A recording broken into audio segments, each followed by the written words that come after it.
नमस्कार दोस्तों, मैं हूं रामेंद्र सिंह चौहान। विरासत में या उत्तराधिकार में किसी को कुछ भी बड़ा मिल सकता है, लेकिन कौशल यही है कि उसे बेहतर ढंग से, अच्छे ढंग से, समुचित और अपेक्षित ढंग से संचालित कर सके। जी हां, पंडित जवाहरलाल नेहरू, इंदिरा गांधी और राजीव गांधी ने विरासत कांग्रेस की छोड़ी। सोनिया और राहुल को विरासत में कांग्रेस मिली, लेकिन कांग्रेस को सोनिया और राहुल वह रफ्तार नहीं दे सके जो पंडित जवाहरलाल नेहरू ने दी, जो इंदिरा गांधी ने दी, और जो स्वर्गीय राजीव गांधी ने जो रफ्तार दी वह न सोनिया दे पाई और न राहुल गांधी दे पाए।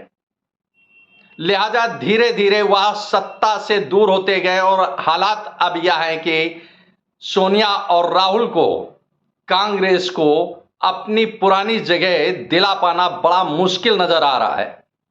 तो विरासत में आपको सत्ता मिल सकती है, राजनीतिक दल मिल सकता है, लेकिन आपका कौशल है, यानी राजनीतिक कौशल है कि उसका वजूद और सत्ता कायम रखे।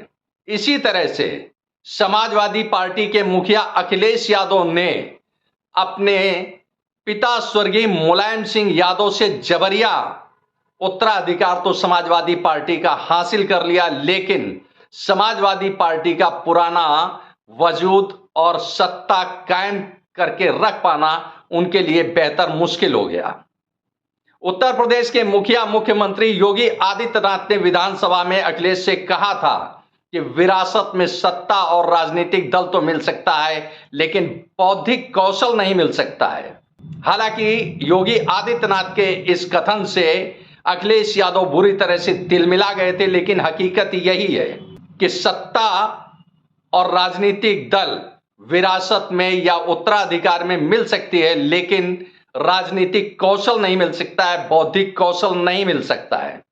बसपा सुप्रीमो मायावती ने अपने भतीजे आकाश आनंद को अपना उत्तराधिकारी घोषित कर दिया है। अब यह आकाश आनंद पर निर्भर करता है कि उनका राजनीतिक बौद्धिक कौशल कैसा है, कैसे वह बहुजन समाज पार्टी को नया आयाम देंगे, बहुजन समाज पार्टी को एक नई दिशा देंगे। यह उनके, यानी आकाश आनंद के बौद्धिक कौशल पर निर्भर करता है, क्योंकि आकाश आनंद को विरासत में या यूं कहें कि उत्तराधिकार में बहुजन समाज पार्टी जैसा एक बड़ा राजनीतिक संगठन, बड़ा राजनीतिक दल मिल रहा है, लेकिन वह कैसे और किस दिशा में बहुजन समाज पार्टी यानी बसपा को ले जाएंगे, यह उनके बौद्धिक कौशल, बौद्धिक राजनीतिक कौशल पर निर्भर करेगा। अपने बौद्धिक कौशल से राजनीतिक दल को सत्ता के शिखर पर ले जाते हैं, तो यही आपका राजनीतिक कौशल है, जिसमें अभी तक न तो समाजवादी पार्टी के अखिलेश यादव कामयाब होते दिखे, ना कांग्रेस की सोनिया गांधी और राहुल गांधी, प्रियंका गांधी कामयाब होते दिखे। कांग्रेस के हालात यह रहे कि वह अपनी उत्तर प्रदेश में राजनीतिक जमीन भी नहीं बचा पाए। अमेठी, सुल्तानपुर, रायबरेली जो कभी कांग्रेस के गढ़ हुआ करते थे, सोनिया और राहुल और प्रियंका गांधी, यह तीनों सीटें नहीं बचा पाए, जो उनकी अपनी पारिवारिक विरासत थी राजनीतिक। अब बात करते हैं निर्णय लेने की क्षमता, तो राजनीतिक बौद्धिक कौशल मायावती में दिखता है। मायावती उत्तर प्रदेश की एक ऐसी शासक रही हैं कि जिससे नौकरशाह थर थर कांपते रहे। अभी एक मामला सामने आया दानिश अली सांसद का, बसपा के सांसद दानिश अली का। मायावती ने एक ही झटके में बसपा सांसद दानिश अली को बसपा से बाहर का रास्ता दिखा दिया। यह उनका, यानी मायावती का बौद्धिक कौशल है कि जब उन्होंने देखा, यानी मायावती ने देखा कि दानिश अली के कारण बसपा को क्षति पहुंच रही है और दानिश अली लगातार कांग्रेस के संपर्क में जा रहे हैं और बसपा विरोधी नीतियों की ओर बढ़ रहे हैं, तो ऐसे में मायावती ने तत्काल निर्णय लिया और दानिश अली को बसपा से निकाल बाहर किया।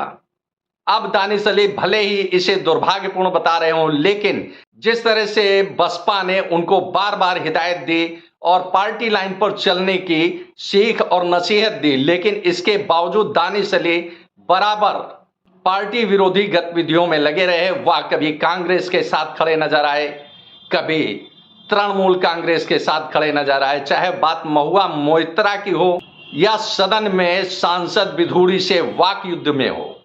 विधूड़ी और दानिश अली के बीच वाक युद्ध के बाद कांग्रेस के सांसद राहुल गांधी बसपा सांसद दानिश अली के घर मिलने गए थे। इसी तरह से तृणमूल की सांसद महुआ मोइत्रा जब सदन से यानी संसद से जब सदस्यता उनकी समाप्त हो गई और वह विरोध प्रदर्शन कर रही थी, तो उस समय भी बसपा सांसद दानिश अली उनके साथ खड़े नजर आए।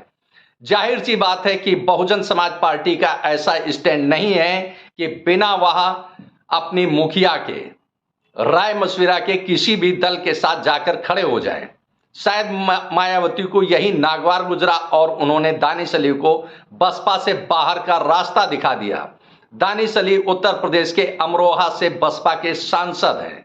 तो इस प्रकार मायावती ने दिखा दिया कि फैसला लेने में देर नहीं करनी चाहिए, नुकसान हो पार्टी का इसके पहले ही ऐसे तत्वों को निकालकर पार्टी से बाहर कर देना चाहिए। तो वहीं कांग्रेस के राज्यसभा सदस्य धीरज साहू के ठिकानों से अरबों रुपए बरामद हो रहे हैं और यह इनकम टैक्स की छापेमारी में बरामद हो रहे हैं। लेकिन सोनिया गांधी और राहुल गांधी ने अभी तक इस मामले में चुप्पी साध रखी है, जबकि भारतीय जनता पार्टी ने साफ तौर पर कहा है कि धीरज साहू कांग्रेस की एटीएम है, यानी धीरज साहू कांग्रेस का एटीएम है, लिहाजा कांग्रेस उसके खिलाफ कोई कार्रवाई नहीं करेगी। कांग्रेस के राज्यसभा सदस्य धीरज साहू के ठिकानों से अरबों रुपए इनकम टैक्स को मिले।